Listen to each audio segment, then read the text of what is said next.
जगन्नाथ सरकार जी को जिताने के लिए पूरा शांतिपुर आज सड़कों पर आया। मैं शांतिपुर की जनता का बहुत बहुत धन्यवाद करता हूं कि पौराणिक भूमि पर मुझे पूरा भरोसा है कि 2 मई को कमल खिलेगा और जगन्नाथ सरकार जी जीत कर आएंगे। बंगाल के चुनाव के चौथे चरण के मतदान में कल एक दुखद घटना हुई। एक बूथ पर कुछ अज्ञात लोगों ने हमला किया। सीआरपीएफ के हथियार लूटने का प्रयास किया और जब सीआरपीएफ ने अपने बचाव में अपने हथियार बचाने के लिए गोली चलानी पड़ी, इसमें 4 लोगों की एक मृत्यु हुई। ये बहुत दुखद घटना है। मगर इससे ज्यादा दुखद जिस प्रकार से इस घटना को पॉलिटिसाइज किया जा रहा है वो है। मैंने ममता दीदी के स्टेटमेंट देखे, उसी बूथ पर सुबह आनंद बर्मन का हत्या कर दिया गया, गुंडों द्वारा हत्या कर दिया, और वो इसलिए हत्या कर दिया गया कि वहां पर मतदान न हो पाए। उसी बूथ पर हमला किया गया और उसी बूथ पर सीआईएफएस के हथियार लूटने का प्रयास किया। मगर ममता दीदी सिर्फ 4 लोगों को श्रद्धांजलि देती है, आनंद बर्मन की मौत की उनको नहीं पड़ी। मृत्यु में भी तुष्टीकरण और वोट की राजनीति, बंगाल की राजनीति को ममता दीदी ने कितना नीचे गिराया है, ये इसका एक उदाहरण है। आनंद बर्मन मर गया, उसका भी हमें दुख है, और बाकी जो 4 लोग मर गए इसका भी दुख है। मृत्यु किसी की भी हो, वो राजनीति के परे होनी चाहिए। परंतु आनंद बर्मन पर ना एक भी आंसू बहाया, ना एक भी स्टेटमेंट किया, ना आज तक उसके मृत्यु पर श्रद्धांजलि या दुख व्यक्त किया।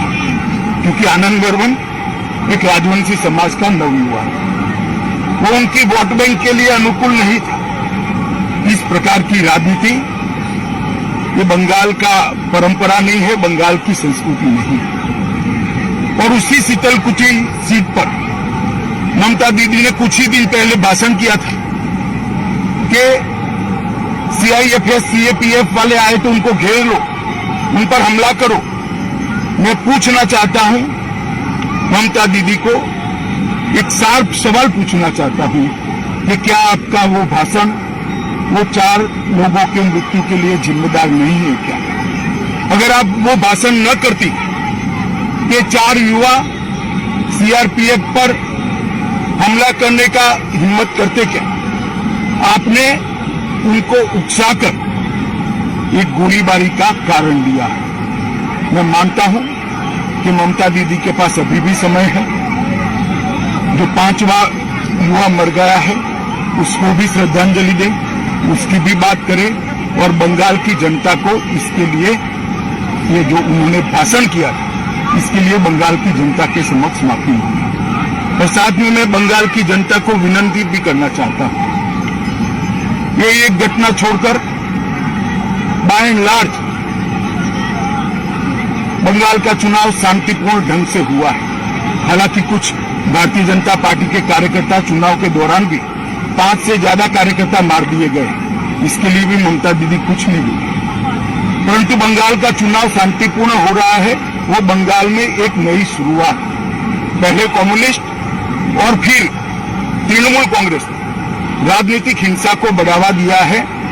बंगाल इससे बाहर आ रहा है।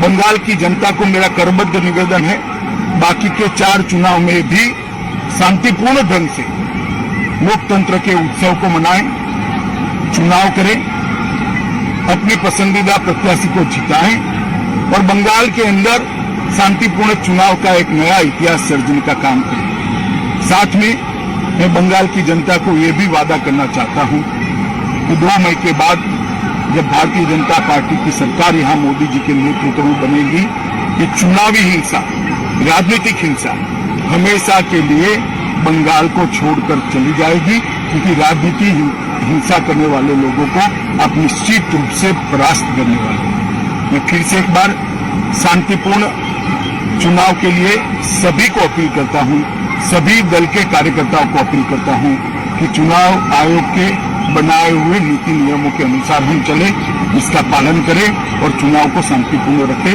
धन्यवाद।